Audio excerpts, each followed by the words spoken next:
Debaixo de cada prédio, de cada ponte, de cada casa, existe um mundo que a gente não vê. Um mundo de engenharia pura. É um lugar de cálculos precisos, de investigações super detalhadas e de decisões que são, assim, cruciais para garantir que tudo que a gente constrói continue de pé. Hoje a gente vai abrir o manual que guia todo esse universo. É uma boa pergunta, né? Como é que uma estrutura que pesa centenas de milhares de toneladas consegue se apoiar em algo tão imprevisível quanto o solo? Olha, a resposta não tem nada de mágica, não. É ciência pura. E está toda codificada num documento que é simplesmente fundamental para qualquer obra no Brasil. Bom, vamos mergulhar nisso. Esse documento é a norma técnica que dita as regras do jogo. É ela que transforma um terreno qualquer, um pedaço de chão, numa base sólida e, mais importante, segura para qualquer projeto de engenharia. Essa é a famosa ABNT NBR 6122. É bom a gente pensar nela não como um simples documento, mas como um resumo de décadas e décadas de conhecimento, de muita experiência e, claro, de lições aprendidas com falhas que aconteceram no passado. Ela é o guia essencial para a segurança estrutural, definindo tudo, desde a primeira olhada no solo até a prova final da fundação. E tudo, absolutamente tudo, começa com uma regra de ouro. Antes de pensar em subir, a gente precisa entender o que tem embaixo. A norma é muito clara nisso. O primeiríssimo passo de qualquer projeto de fundação é uma investigação minuciosa do terreno. E o mais legal, sabe, é ver o quão detalhista é esse processo, muito antes de qualquer pá de terra ser movida. A norma praticamente exige que os engenheiros se tornem detetives. Tem que ir no local, analisar a topografia, dar uma olhada nas construções vizinhas para ver como elas se comportam, procurar qualquer sinal de problema, como contaminação.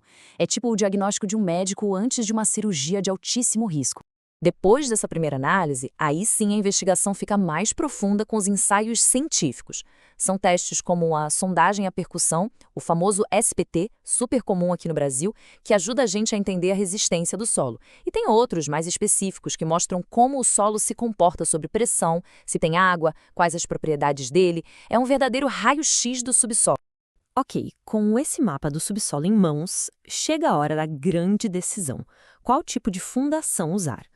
A norma basicamente divide as soluções em duas grandes famílias. E a escolha vai depender do que foi encontrado nessas investigações e, claro, do peso da estrutura que vai ser construída. E aqui a gente vê a diferença de uma forma super clara. A definição da norma para as fundações rasas é bem direta. Elas se apoiam nas camadas mais superficiais do solo, distribuindo a carga por uma área maior.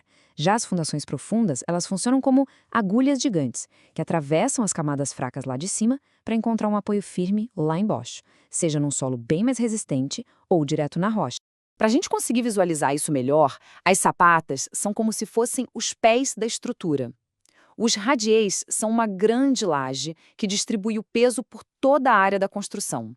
Agora, do lado das profundas, a gente tem as estacas e os tubulões, que são elementos que vão fundo, mas bem fundo mesmo, para garantir a estabilidade de prédios enormes ou de obras em solos mais complicados.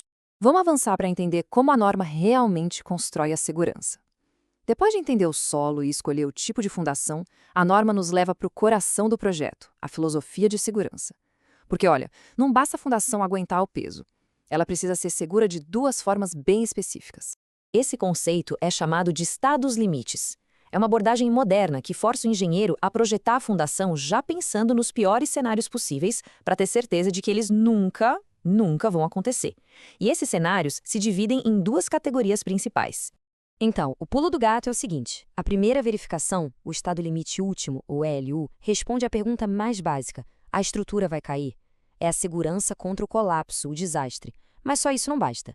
A segunda verificação, o estado limite de serviço, o ELS, é mais sutil. Ela pergunta: ok, mesmo que não caia, a construção vai ser funcional, vai ser confortável? Isso evita aqueles problemas chatos como trincas nas paredes, deformações ou vibrações que deixam o uso do prédio um incômodo.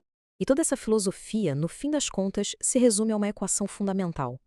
O RD, que é a resistência de cálculo da fundação, tem que ser sempre maior ou igual ao SD, que é a solicitação de cálculo à carga que vem da estrutura.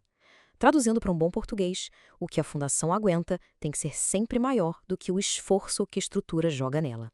E, claro, sempre com uma boa margem de segurança.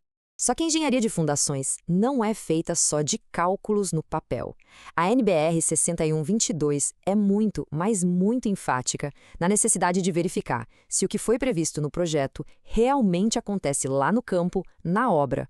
E a principal ferramenta para fazer essa verificação é a prova de carga. Esse é o teste definitivo, a prova dos 9. Uma estaca real, que foi construída na obra, é carregada com macacos hidráulicos aplicando uma força muito maior do que ela vai de fato suportar no dia a dia. Com isso, os engenheiros medem milimetricamente a deformação dela para confirmar se a capacidade dela é aquela que foi calculada no projeto. E pode acreditar, a norma não brinca em ser visto com isso. Existem regras bem claras. Em obras que têm um número muito grande de estacas, por exemplo, uma porcentagem delas, no mínimo, tem que ser testada. E para estruturas muito altas, muito complexas ou que usam soluções mais inovadoras, o monitoramento do desempenho não é uma opção, não. Ele é obrigatório. Assim, a gente percebe que a NBR 622 cria um processo lógico, um ciclo robusto para garantir a segurança.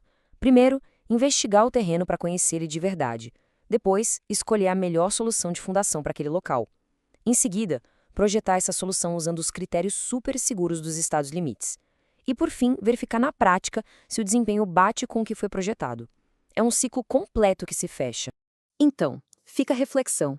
Da próxima vez que a gente estiver num prédio bem alto ou atravessando uma ponte, será que vamos lembrar de toda essa engenharia invisível que está sustentando tudo?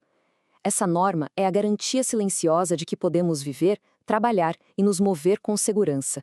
É uma base de conhecimento sólida para um mundo construído sobre solo firme.